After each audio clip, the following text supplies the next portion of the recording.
பிரபலமா இருக்கிற ஊழியர்களை குறித்து உங்களுடைய ஆலோசனை என்ன? பிரபலம் ப்ராப்ளம் கொண்டு வரும்.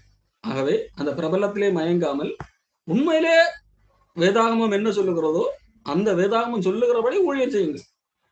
பணத்திற்காகவோ புகழுக்காகவோ பேருக்காகவோ இல்லை. ஒருவேளை உண்மை சொல்லும் போது என்னது, உங்களுக்கு பிரபலத்தன்மை இழக்கப்படலாம். ஆனால் அதை ஏற்றுக்கொள்ள பக்குவம் வேண்டும். No ரசிகர்கள். People who have God's presence, they attract human beings. It's cause of all have God's awesome with them. அப்படியா? அவோ மக்கள் ரசிகர்கள் கிடையாது, அவங்க தேவனுடைய பிரசன்னத்தினால் அட்ராக்ட் பண்ணப்படுறார்கள். அப்படியா? நித்யானந்தா பின்னாடி நிறைய கூட்டம் இருக்குது.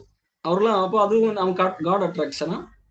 சினிமா நடிகர்கள் பின்னாடி இதோட பெரிய கூட்டம் இருக்குது, அதுவும் காட் அட்ராக்ஷனா? அவங்களும் ரசிகர்கள் கிடையாதா? அதாவது வேதாகமத்தை விட்டு விட்டு வாய்க்கு வந்ததை உளரக்கூடாது.